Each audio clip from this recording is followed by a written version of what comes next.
Welcome to HD Rare Coins, your ultimate source for rare coins, fascinating history, and the thrill of discovery. From legendary pennies to hidden gems, we explore the world of numismatics one amazing coin at a time. A penny. Just 1 cent.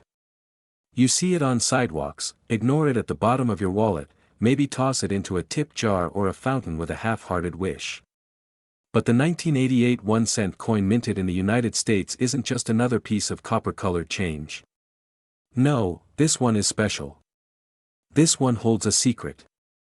It's the kind of coin that makes collectors lean in a little closer, that makes treasure hunters' hearts race.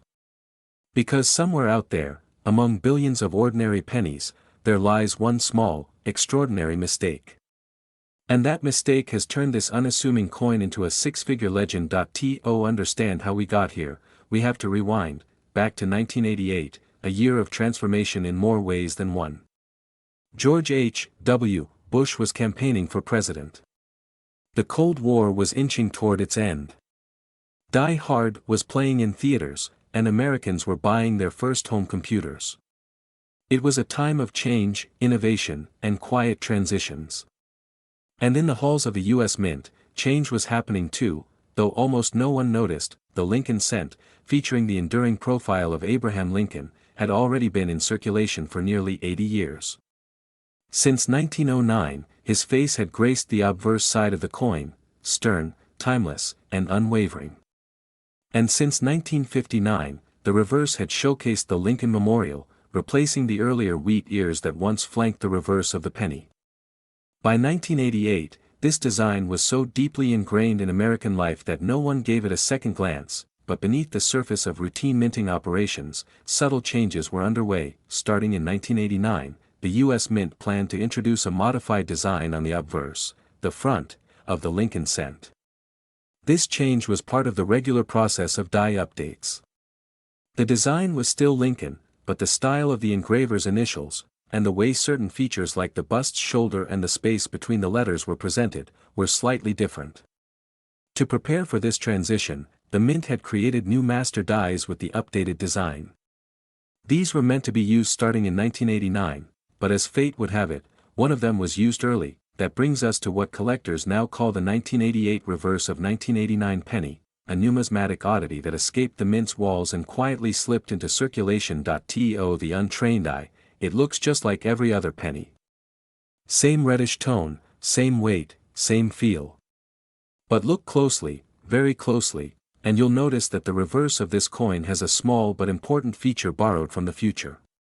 Specifically, it uses the same reverse die that would later be introduced in the 1989 penny. This results in a different form and spacing of the initials, FG, for designer Frank Gasparo, located near the bottom right of the Lincoln Memorial. In standard 1988 cents, the initials appear bold and widely spaced. But on the reverse of 1989 variety, the initials are thinner, sleeker, and tucked closer to the base of the memorial. This tiny, almost imperceptible shift would become the smoking gun, the indicator that something had gone wrong, or perhaps just differently. In the production line, only a tiny number of these coins were ever struck with this die combination, and even fewer have been discovered in uncirculated condition. That's what makes them rare. That's what gives them value. And that's how a coin meant to be worth just 1 cent has skyrocketed to potential auction prices as high as $115,000. But how could this happen? How does such a mix-up occur in the first place? The answer lies in the complex and highly mechanical process of die creation. Dies are the engraved tools used to strike images onto coins. Each year, new dies are produced, distributed to the Mint's production facilities, and used to create billions of coins. But these dies can be stored side by side. And when you're dealing with hundreds or even thousands of similar-looking metal tools, errors can happen. Someone may have picked up a 1989 reverse die and paired it with a 1988 obverse, resulting in this unexpected hybrid. Unlike double dies or off-center strikes, this isn't the kind of error you notice at a glance. It doesn't cause warping or distortion. It's subtle, an insider's discovery. But once collectors found out, the hunt was on. Coin roll hunters began scouring their stashes. Every 1988 penny became a potential jackpot. Collectors posted magnified images online, comparing the shapes of the initials, looking for that delicate curve or spacing that could mean the difference between face value and a small fortune. And here's where things get exciting: most of these coins are still out there. That's right. Unlike many rarities that are well documented and largely accounted for, the 1988 reverse of 1989 penny remains largely undiscovered. Maybe it's hiding in a coin jar on a bookshelf, or in a roll picked up at the bank. Maybe it's sitting in an old dresser drawer, part of a forgotten childhood collection. For all we know, one could be in your pocket right now, but as with all collectibles, condition is king. For a 1988 reverse of 1989 penny to command 5 or 6 figures, it must be in exceptional condition, mint state, with no signs of circulation wear, discoloration, or scratches. Coins are graded on the Sheldon scale, which runs from 1 to 70. The highest value coins are usually graded MS 66 and above. A coin in that range, authenticated and encapsulated by a professional grading service like PCGS or NGC, can fetch astonishing sums at auction. In one case, a well-preserved specimen with strong eye appeal sold privately for over $75,000. And as more people learn about this variety, demand, and prices, have only gone up. It's no longer just a curiosity. It's a target. A goal. A dream find. Of course, not every 1988 penny is a winner. The vast majority are standard, and carry no special premium. But that's part of what makes the hunt so thrilling. It's a game of probability, of observation, of patience. And when you do find something special, the reward isn't just financial. It's the thrill of discovery. The knowledge that you saw something others missed. Coin collecting is often called the hobby of kings, but the truth is it's a hobby for everyone. You don't need deep pockets or a vault of gold to participate. All you need is a sharp eye, a bit of research, and maybe a magnifying glass. The 1988 penny is living proof that treasures don't always come in velvet boxes or armored trucks. Sometimes, they come in the form of a coin you've seen 100 times but never really looked at. So take a moment.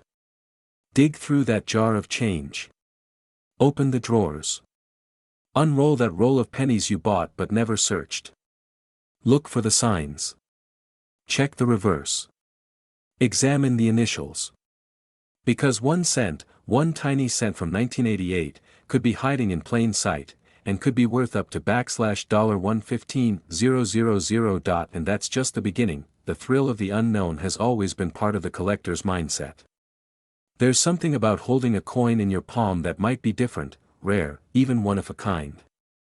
In the case of the 1988 penny, the key to its mystery lies not in bold, obvious differences, but in minute, nearly invisible variations. It's in the way the initials, FG, hug the Lincoln Memorial, and how the detail in Lincoln's bust subtly shifts depending on the die used. What to most people is just another piece of loose change is, to a trained eye, a possible treasure, and the idea that this treasure could still be out there, unclaimed, unseen, adds fuel to the fire. Collectors know this. It's why so many of them have spent hours, days, even years, searching through bank rolls and bags of pennies, carefully examining each one under a magnifier or microscope. They know that the reverse of 1989 die wasn't supposed to be used in 1988, and yet, it was. Somehow, somewhere, it slipped through. Not once, but perhaps several times. Enough that examples have surfaced, but not so many that the coin is anything less than truly rare, and that's part of the coin's mystique. Think about it, a typical US mint run for a single year can produce billions of coins. Errors, true errors, are statistically insignificant. But when they happen, and when they escape into the wild, they become legends. The 1988 penny with the reverse of 1989 is one such legend, and it's not just about the technical mistake. It's about what that mistake means. It's a window into how even the most advanced, high-volume minting system in the world is still subject to human oversight. It reminds us that perfection is a goal, not a guarantee. Some of the most exciting finds in coin history have come not from auctions or inherited collections, but from everyday discoveries. There's the story of a teenager in Florida who took up coin roll hunting during summer break. He had no numismatic background, just a passion for treasure hunting and a YouTube tutorial on how to search coins for errors. He ordered a few boxes of pennies from a local bank and began sorting through them. After days of what seemed like endless copper and zinc, he found a coin that looked off. The initials were placed differently. The strike seemed crisper. He looked it up. He had found a 1988 reverse of 1989. After certification, his find was estimated to be worth $20,000. He used the money to start his first college savings fund. Then there's the elderly couple in Kansas who had been casually collecting coins for decades, without really thinking much about value. It was just a hobby, something to pass the time. They had old cigar boxes full of pennies and decided one day to sort through them for fun. They used a cheap magnifier and noticed a 1988 penny that looked just a little different. They submitted it to a grading service, mostly out of curiosity. That one coin paid for their entire Alaskan cruise the following summer. There's something magical about small things. A single word can start a revolution. A raindrop can stir a storm. And a penny, a simple, copper-colored coin, can change a life. Especially when that penny happens to be from 1999, and especially when it holds a secret so subtle, so nearly invisible, that for years it passed unnoticed through thousands of hands. It jingled in pockets, rested in cash registers, slipped through fingers at gas stations and grocery stores. But among all the ordinary 1999 Lincoln cents, there were a few, just a few, that were anything but ordinary. They're called the 1999 wide AM pennies. And they're worth a fortune. To understand why, we need to go back, not just to 1999, but to the very beginning of the Lincoln cent story. The Lincoln cent was introduced in 1909 to mark the 100th anniversary of Abraham Lincoln's birth. It was the first U.S. coin to feature a real person's portrait. Designed by Victor David Brenner, it was more than just a coin. It was a tribute to a president who had guided the country through its greatest trial. Over the decades, the design changed slightly. Wheat ears on the reverse gave way to the Lincoln Memorial in 1959. And while billions were minted, collectors always kept a close eye on variations. Fast forward to the late 1990s. The U.S. Mint was preparing for big changes. The year 2000 was on the horizon, and with it came technological upgrades, design shifts, and a renewed attention to detail. But as it often does in the world of coins, change brought with it the opportunity for error. From 1993 to 2008, all Lincoln cents struck for circulation were intended to feature a close AM design on the reverse. That is, the letters A and M in the word America were supposed to be almost touching, so close they nearly blend into each other. This was a subtle but deliberate change in the design standard. But in 1998, 1999, and 2000, something unusual happened. For a very small number of pennies, the mint accidentally used a proof die, the kind meant only for collector coins, to strike regular circulation coins. These proof dies still used the wide AM style from earlier years, where the A and M in America are clearly spaced apart. That was the spark. A small change. A quiet mix-up. But it would have enormous consequences. The 1999 wide AM penny is one of the rarest and most valuable modern U.S. coin varieties. And what makes it so interesting is that the difference is almost imperceptible unless you know what to look for. 2 letters, a fraction of a millimeter apart. That's it. But that tiny detail turns a common penny into a collector's dream, one that can fetch up to $105,000 in pristine condition. Imagine that. A coin worth a cent, soaring in value not because of gold or silver, but because of space between 2 letters. Of the 3 wide AM years, 1998, 1999, and 2000, the 1999 is by far the rarest. While hundreds of 1998 wide AM pennies have been found, and thousands from 2000, only a small handful of 1999 wide AM cents have surfaced. Some experts estimate fewer than 1,000 exist in any condition, and even fewer in mint-state grades. And that rarity has created a storm in the collecting world. Collectors started poring over their change. Coin roll hunters got to work. People who had never thought twice about pennies suddenly saw them with new eyes. The treasure was out there, small, elusive, hiding in plain sight, but identifying a 1999 wide AM isn't always easy. The difference between the normal and the rare version is so small, you need a magnifier to see it clearly. The two letters, A and M, are the key. On the regular 1999 cent, they practically touch. On the wide AM variety, there's a noticeable gap. But that's not the only clue. There's another secret hidden on the front of the coin. The initials, FG, for engraver Frank Gasparo, appear near the base of the Lincoln Memorial on the reverse. On the wide AM version, those initials are farther from the building. On the close AM, they're tucked in closer. That gives collectors a second diagnostic tool to help confirm the error, but spotting one is just the beginning. For a coin to command 5- or 6-figure prices, it must also be in superb condition. Coins are graded on a 70-point scale, with MS 60 being the lowest mint state grade, and MS 70 representing a flawless coin. For 1999 wide AM pennies, coins graded MS 66 or better are extremely rare, and extremely valuable.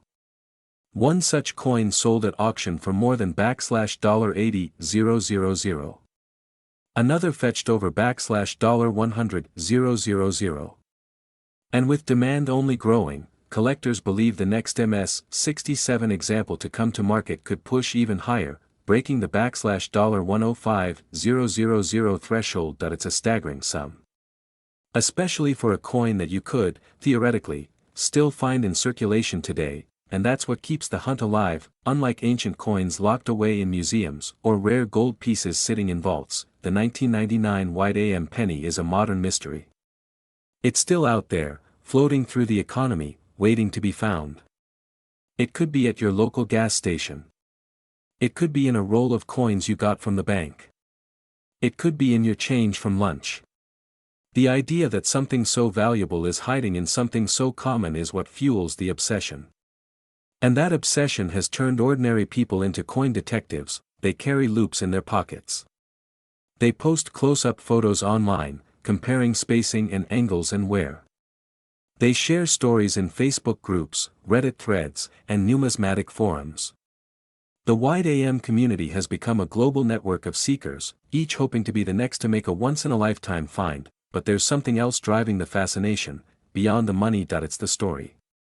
The idea that something small, overlooked, and ignored for years could suddenly reveal itself to be a hidden gem. It's a reminder that life's biggest surprises often come from the smallest places. That a coin passed from hand to hand for decades could be the key to a new future, and the story isn't over. Far from it, most experts agree that many 1999 wide AM pennies have yet to be found. With fewer than 1,000 confirmed and many more likely still out there, the race is on.